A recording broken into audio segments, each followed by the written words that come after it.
Welcome everybody to another patch notes breakdown.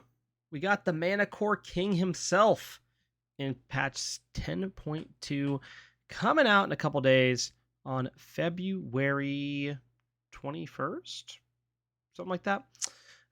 Manticorus, the Mana Core King, is going to be a hunter. His basic attacks are going to apply a Venom, dealing 5% basic attack damage over 2 seconds. Initial hit applies 4 stacks. Hit, refresh, and increase damage by 1 stack. Max at 8 stacks. You have Monstrosity. Manticorus gains up to 100 stacks of ferocity for hitting basic attacks, abilities, and earning kills or assists. Once maxed, he loses all ferocity and gains an attack speed buff that increases in duration by basic attacking gods. He also gains a permanent monstrosity stack of 1% physical lifesteal and 1% physical ability lifesteal. Attack speed is 50% plus 1% per level for 6 seconds up to 12 seconds. Max monstrosity stacks is 30. I think it's going to be a pretty interesting ability. I did not watch the patch notes to see like what all these things look like, but I think it's kind of interesting for a passive. Acid Rain. Manticorus fires hundreds of venomous spikes from his wings, creating a circular rain of spikes that deal damage as it rolls forward. As the rain moves, it leaves behind a toxic trail that slows and damages all enemies within the trail. I think that's going to be really interesting. This has a pretty good range. The initial damage is going to be 80, scales to 240 plus 70% of your physical power. The trail damage is 6, scaling to 22 plus 10% of your physical power for every 0.5 seconds. The slow goes from 25 to 35%. That trail lasts for 3 seconds. Cooldown's 14 seconds. I think that's going to be an interesting ability. I think you could play that really well with your support if you're just kind of paying attention to what's going on. It's an interesting CC chain you could line up for sure. Poison Barb. Manticorus shoots a stinger, dealing damage and piercing minions, stopping at the first enemy god hit. The stinger then persists for 3 seconds attached to the enemy god, reducing their healing, or at a point on the ground. Manticorus can explode it by hitting it with a basic attack or ability. The explosion deals damage, reduces healing, and roots the god who held the stinger. Just a ton of stuff going on here. All of it has to feel pretty good. Again, range 55, radius of 22. Projectile is going to be 40 to 185, 55% of your physical power. If you go to the explosion damage, it's 30, scaling to 170 plus 50% of your physical power. The root donation goes from 1 to 1.8. Healing reductions 50% for 5 seconds. Pretty hefty anti-heal there. Gonna feel good, especially with the amount of healers on the rise as of late. Just not in casual play, but also in ranked and comp. Stalk Prey. Manticorus creates a patch of stealth grass. We're finally getting grass. Not in the way I wanted it, but we're getting it. You can hide your ally gods in there. While inside on exiting the patch of grass, Manticorus gains movement speed. Manticorus basic attacks from stealth gain 10% additional basic attack damage up front and apply 8 stacks of venom. Enemies may reveal anyone hidden in the patch by entering or placing a ward inside of it. The range is 55, radius of 27. Patch duration is 180 seconds. That's a very long time. You can have 3 patches out at a time. Your movement speed outside of it goes from 20, scaling to 40% for 3 seconds. The cooldown is 25, scaling down to 15 seconds. And the cost is 60, scaling up to 80. And then the ultimate, Death from Above. Manticorus becomes CC immune and untargetable as he soars into the air, raining down 12 bursts of damage, damaging toxins over 3 seconds. Each time an enemy is hit with a burst, their physical protections are reduced. Range is 55, radius is 10. Damage per burst is 35 up to 95 plus 20% of your physical power. Protection reduction is 5% per stacks, max 8 stacks. Debuff is 4 seconds, cooldown is 90. I think overall, this is going to be an ability-based hunter. We haven't got one of those in a hot minute, but I think his kit seems really interesting, and I like the idea that you could kind of set up stuff in the jungle with these patches. That just really could be an interesting mechanic. You could really set some interesting up from your jungler, or you could be the jungler setting some stuff up too. I think his kit's going to be pretty versatile, and I'm not going to be surprised if we see him in other places other than ADC. But again, I didn't watch his kit on the actual reveal. I'm just going based off what I've read. We getting some new god skins. Obviously, we're going to get the Mastery skins. We're going to get Ascended Manticorus and Imperious Manticorus. Those look pretty good. And then we're getting the Gilded Glory Ishtar, which is going to be the Commendation skin. And then we get our new skins for the Magic the Gathering event. The last 5 here. Remember, Aggro wrote all the voice lines for these. We have Teferi Kronos, Nicol Bolas Tiamat, Vivian Reed Artemis, the Wandering Emperor Mulan, and Nisa Ravane Eset. Along with that, we're also getting Bumblebee Jingwei and Sir Snooze Kumbhakarna, which is going to be good. I'm excited about all these skins. I'm actually kind of excited for the Jingwei skin. We'll see how that goes. It's going to be exclusive to a bundle, so I have to see what's all included in that. Obviously, we're going to get a bunch of Magic the Gathering stuff. We're going to get new titles, new fountain skins, Ward, Deathmark, and global emotes. Along with that, we're going to get more Magic the Gathering quests that include avatar and announcer packs for each of the skins. So make sure to complete those. Those are completely free to do. Those event quests give you an avatar and announcer pack, and they're completely free to do. You don't have to actually buy the event to do the event quests. Along with that, they have the Mythical Market is your very own shop tailored just for you with big discounts. All players will have a new bundle featuring the brand new Bumblebee Jingwei skin, Honeybug Avatar, and Honeybug Fountain skin at a buzzingly low price. In addition to the Bumblebee bundle, each Mythical Market will feature a unique set of additional bundles featuring content picked specifically for you based on your personal Smite preferences. Your bundles can include exclusive and normal skins and cosmetics released before Update 8.8 at a discounted price. So this is a new part of the store that's being added to the game, just to have like a discounted area where you can get some of the older stuff at a discounted price, which is going to be pretty nice for people that aren't whales like me. The Year 10 Viewer Store, there will no longer be a purchasable viewer pass, and the ability to earn double points will no longer exist. Everyone will earn the same amount of points for free. To help with this, viewer point gains have been increased in the following areas, which is just the viewer point drops. There's additional viewer points that have been added to the battle passes, and there's going to be quests throughout the year that give viewer points as well. Points will also still be earned by picking esports matches. Viewer points will soft reset for all players at 75,000. Yay, I think I have like 800k or something like that right now. And the Year 10 Viewer Store will not have any new content exclusive to the Viewer Store, but the total content pool has been updated for feature more recent skins. That's kind of sad. That was one thing I did like, is you purchased it, you got a special skin for it. But like they've kind of been tapering off of this, which is concerning to me. About 2 years ago, or I guess it would be season 8, we got like every patch we'd get like an avatar, and then every quarter we got a skin, and then there was the overall skin. And then last year it was just the Bastet skin. And it seems like they're moving away from supporting that, and I find that slightly concerning from a person that enjoys viewing it as an esport and watching the SPL. I don't know. That's a concerning bit for me there. They have some quality of life things for stats, rank placement tab, in the God's background UI images. Along with that, there's a ton of bug fixes, an absolute metric ton of bug fixes. That can be from anything from like fixing party issues, crashing in lobbies, pre-match lobby console freezes, a whole bunch of issues on that front. Make sure to go check those out. I'm not going to read through all those because they're like God fix on leaderboard. Along with that, there are things in the the conquest map that are being fixed, like where the fire giant could be auto attacked outside the pit range, which is something that's definitely happened. The damaging fire pool around fire giant's waist, not placing players into combat, so on and so forth. A bunch of stuff for fire giants being fixed, along with other jungle camps. We're also getting some god fixes, so make sure to check those out, like Baba Yaga where passive was not stacking prophetic cloak. There's a variety here as well. I'm not going to go too much into those because these are bug fixes. They need to happen. There was one with Gilded Era I will mention where it fixed an issue that was providing 25 basic attack damage to magical gods instead of the 20 that was intended. So they were getting a little bit of extra attack damage there. I will also mention that they fixed on Contagion where the initial hit of the passive would reapply if an enemy refreshed the passive by walking in and out of hard control field. They fixed an issue where Nox's third ability was doing too much damage while inside teammates with the passive applied. So some contagion fixes. We know contagion got nerfed.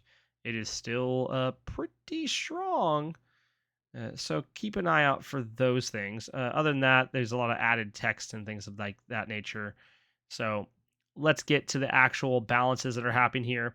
We're getting some game mode updates, specifically for Conquest here. Titan's basic attacks now hit multiple enemies in an area. This was in 10.1 update, was left off of the patch notes. It didn't feel that way when I had 4 people diving our Titan with 3 Phoenixes up the other day. It felt very, very bad that Titan didn't kill anybody. Eldred Dryad, also known as the green buff holder, special ability is that it will heal all other allied camps 20 health a second on top of the 10 HP 5. It does not heal himself. So if you're pulling 3 camps together, guess what? It's going to heal that, and that's going to feel bad. Fire Giant, the center of the Fire Giant pit is now permanently impassable terrain that blocks ground placement for wards, but allows targeting for abilities and projectiles to pass over it. Pyromancer decreased the initial spawn time from 10 minutes to 7 minutes. I think that's a really good change. Monocamp blue buff holder no longer summons spirit minions. Health camp green buff now provides 10 MP5. And Totem reduced the physical size of this NPC by 15%. Thank God, because Totem was huge over in the solo lane. So that's your Conquest update. Green buff, if you're pulling all 3 camps together, it's going to heal those camps, so you want to clear it first. That's how I've been doing it anyway. But keep an eye out for that. There's going to be some people that die to camps for sure with that change because they just don't pay attention to it. We have some item nerfs. Druid Stone, the cost increased by 50, and then the tier 2 and tier 3 items upgrade cost was adjusted to keep their final cost unchanging by this T1. As a dev note, Stone of Binding decreased the protection buff from 5+1 per level to 0+1 per level. Stone of Binding real good. It might not be as good in 10.2, but I still think it's going to be a good item to pick up. The problem is this was good across the board, which we've seen with a few items like Bluestone, for instance, and Contagion. So keep an eye on Stone of Binding. I think maybe we see it picked up a little bit less. We were seeing on some Assassins and stuff, and I think maybe it falls off on that. Contagion, they decreased the damage from 35 to 25. This is fixing an earlier hotfix that's already live. This is already in the game, but they put it in this patch notes because they didn't have any patch notes. But now each player can now only have 1 damaging contagion aura on them at a time. If a player with a damaging aura hard crowd controls an enemy, the aura is now refreshed. Damaging aura no longer ticks at CC application time. Instead, it ticks at 1, 2, 3, 4, and 5 seconds. It fixed an issue where the 5th pulse did no damage would play. And there's a known issue is persisting with this item of audio not playing on additional pulses. I want your guys' thoughts on this because this item has a lot of controversy around it. And I think there's a lot to go off of what we've heard the devs say in the past of like, is it intuitive? Does it make sense? Is it just giving free damage? We had this whole conversation around Thorns a while back and Nemean and all that kind of stuff. But Contagion's a fickle beast because I agree that if I CC somebody, then they get a Contagion passive on them. And I think that's fine. But why should me hitting a CC to peel for my team cause them to now take damage? I think it's a very weird idea. I would love to know your guys' thoughts on Contagions in the comments below. Please share those. I would love to read through and get some feedback and just kind of talk about it. We've been talking about this on the Bot G podcast.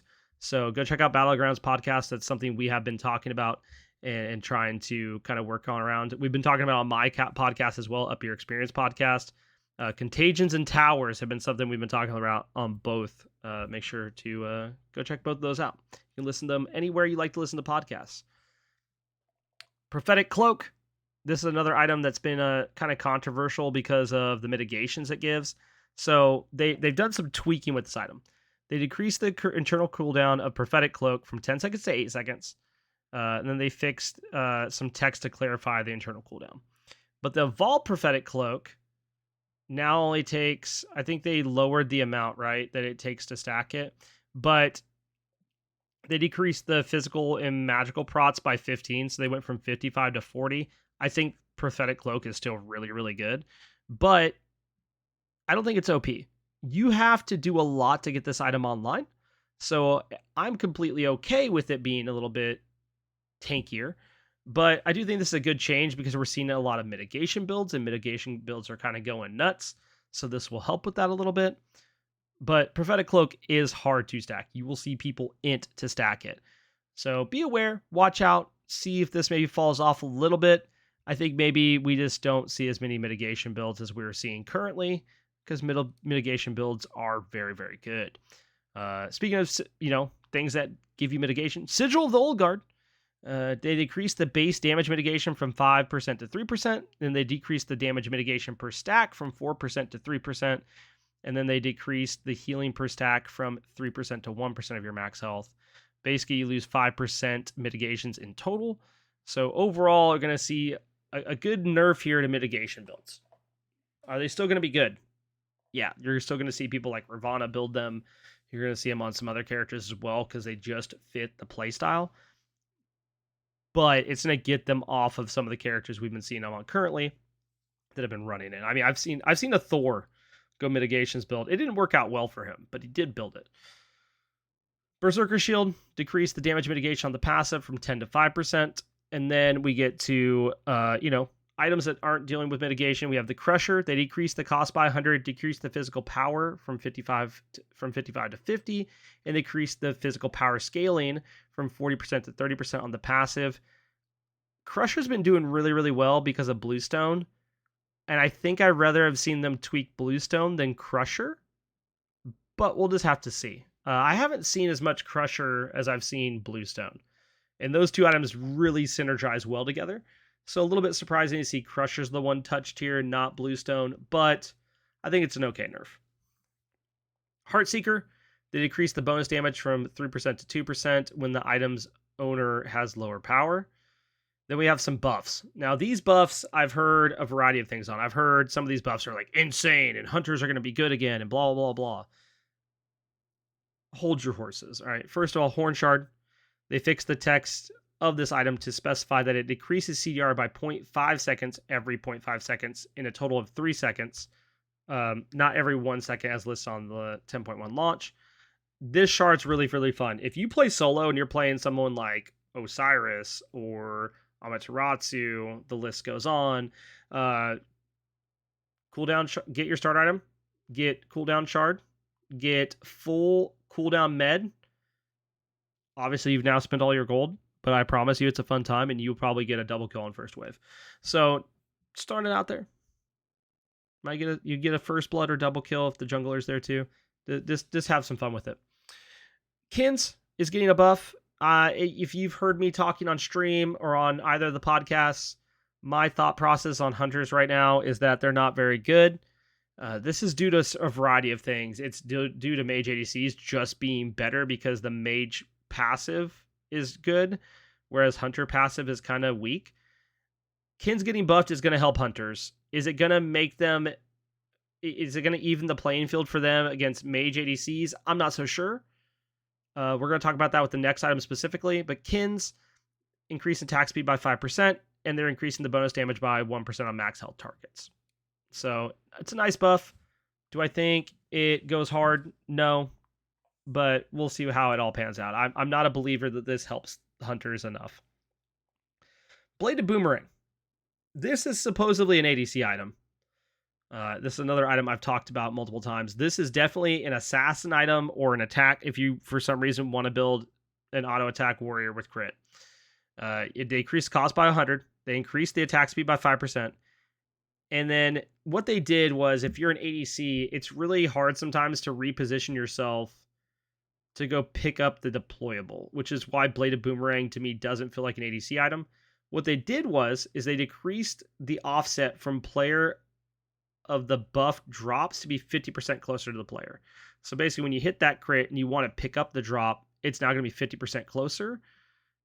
Does this possibly help hunters? Possibly.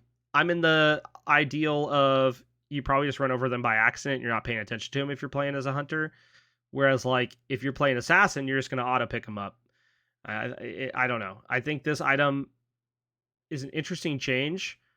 I just don't see how it's necessarily a hunter buff. We'll just have to see how it pans out. I will be testing it this coming up week for sure. Kronos pinned it. They gave it an extra 10 magical power. Brawler's beat stick. Oh my god, it needed this. They increased the cost by 100, and they increased the base power, magical and physical, on the buff field from 10 to 20.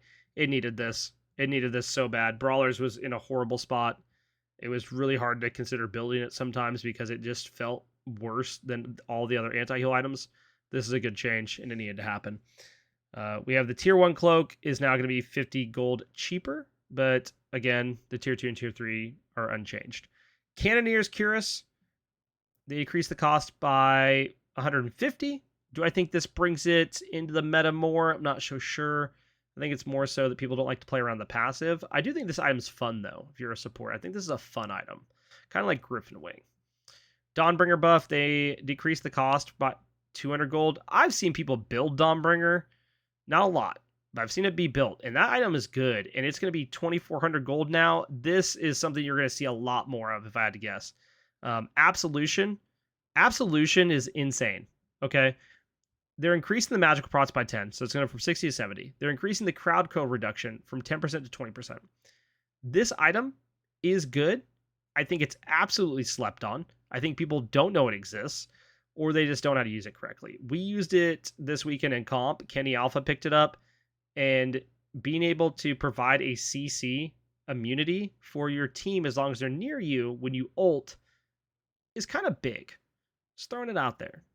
If you're against a high CC team and you're like, man, if I ulted with everybody around me, they'd get out. It's going to feel good. It's going to feel good. I'd say try it out. Phalanx, they increased the physical protections by 5, and they increased the health by 50. We'll see how that pans out. I don't think that makes Phalanx built anymore. It's the same thing, Absolution. Does this make it built more? I'm not so sure that people just want to play around the passives. Let's talk about God buffs. This God nerfs and buffs. Ao Kuang getting nerfed. They increased the magical power scaling on his Wild Storm by 10%. I don't know that this takes him out of the meta. Ao Kuang is so good right now. He is running it in ranked. He's running it in comp, and he is an absolute pain to deal with. You guys call him Hebo. I call him Hubro. Water Spout decreased the damage. It was scaling from 80 to 280. Now it scales from 70 to 270, and they decreased the power scaling by 5%.